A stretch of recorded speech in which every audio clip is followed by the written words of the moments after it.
Good evening. How's it going? This is Jamie. It is December 17th, about 5 p.m. on the West Coast over here. And I wanted to give a big thank you out to everyone who came out for the Wreaths Across America event this morning in Tracy's Little Arlington. Now, our city cemetery, we have a pretty big section cut out. This Little Arlington. All people, service members are buried there. Over 1,000 wreaths were laid this morning. It was really a cool event. Cool because so many people showed up. We had people from Livermore coming over here, which is the next city over. Youth, lots of teenagers, lots of high school kids, lots of middle school kids coming to help volunteer and lay wreaths. Oh, man, that was awesome to see. I remember when it started out with only 7 people there, laying wreaths. To Julia and Scott Conover, Julia, mom, they're a Gold Star family here in our city, and they always spearhead this every year. And, man, every year it just gets more and more amazing and impressive. I love seeing, the community take up these traditions. So bravo, for sure, bravo on that. Now, I wanted to share a story about this week. So I attended the VFW, Veterans of Foreign Wars dinner and meeting this week, last Thursday. And it was a pretty awesome meeting. So, first we have a dinner. It's really, really good, super filling. And then they break off. The auxiliary goes on their side. We're at the community center right now because our VFW post in the city of Tracy, we don't have one yet, but it's being built. Should be up and running, built and everything by the end of 2023.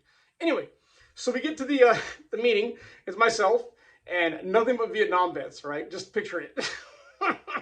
I love it. I mean, I love it. I love the way they talk and the way they conduct themselves. Great bunch of guys. I mean, they don't really say much unless there's something to say. Me, I'm just like, what's up? What's up? What's going on? So we're going through the meeting, right? And I'm sitting there, I'm listening. And I'm going to exaggerate a little bit, but the commander's like, all right, new business. Anybody have anything for the go of the order? And I'm sitting there, I'm like, watching everybody, nobody. And he goes, all right, moving on. And I raise my hand.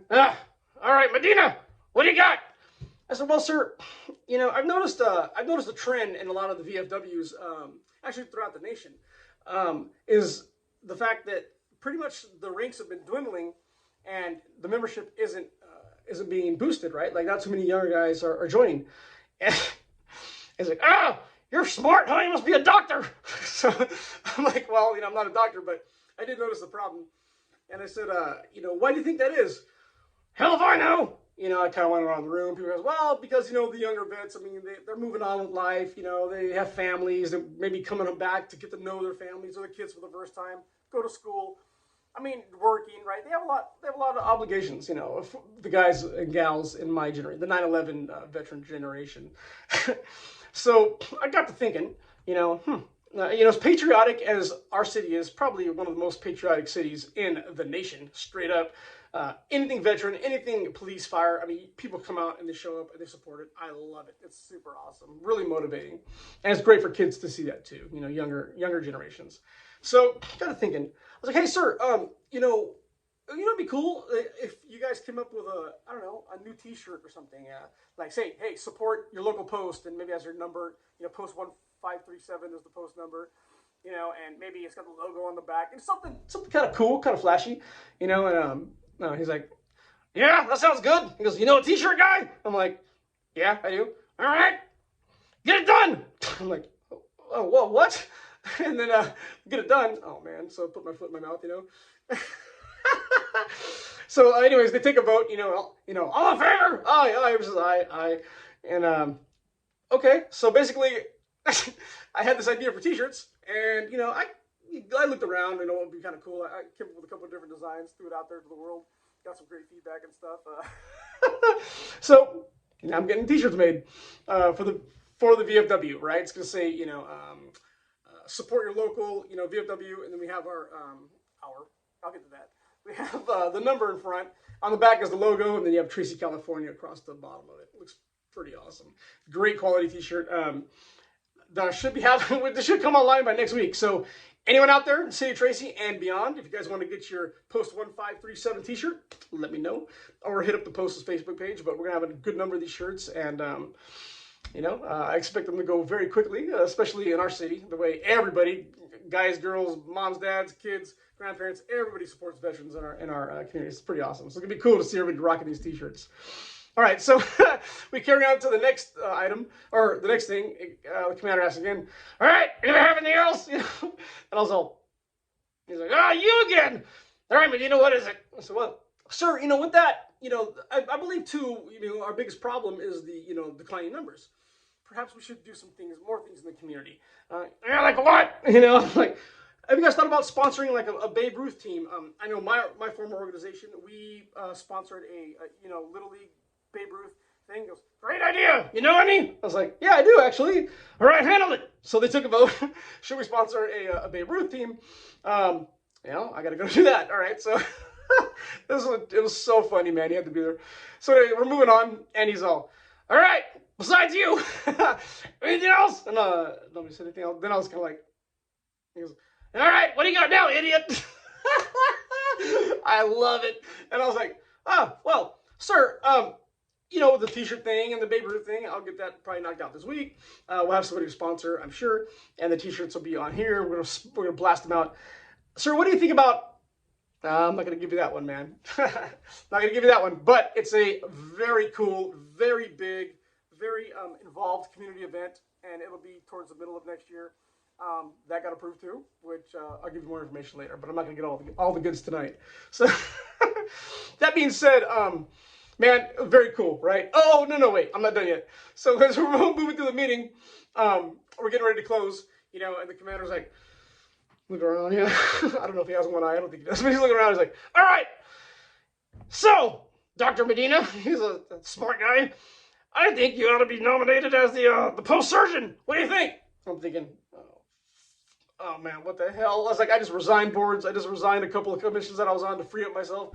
I'm like, of course, naturally, yeah, Roger, sir, anything you got, I'll do it, no problem. All right, now, all those in favor of appointing Medina, post surgeon, say aye. Oh, we're saying aye, And he's like, all right, congratulations. And then I'm sitting there going, what the f does the surgeon do? Holy crap, so my phone goes fast again. Okay, yeah, cool. So basically, the post surgeon is responsible for veterans that have issues, right, in need. Lo and behold, I just have to do that anyway, all the time anyway. So, say a veteran's in the hospital or a family member's in the hospital, or, there's some kind of immediate need that is, veterans are needing in that moment or that day, that time, that I'm the guy. The community is going to take care of it. So, if you or someone knows of any veterans in need or in trouble and struggle, facing any obstacles whatsoever, you can contact me on my Facebook, instant message me, or you can give me a call on my phone like everybody else does. 209-666-7178. That's my personal cell. Put it out there. I don't want to disappoint my commander. So if anything's going on, he hears about it, and I didn't take care of it, I don't even want to know what these Vietnam vets will do to me. So please, yeah, something going on, please send it to me. So I'm now the official post 1537 surgeon.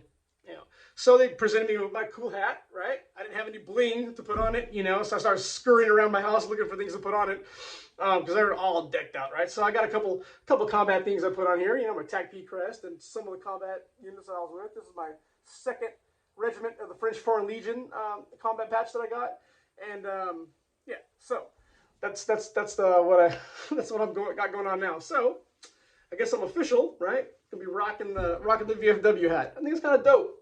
Kind of cool. I dig it.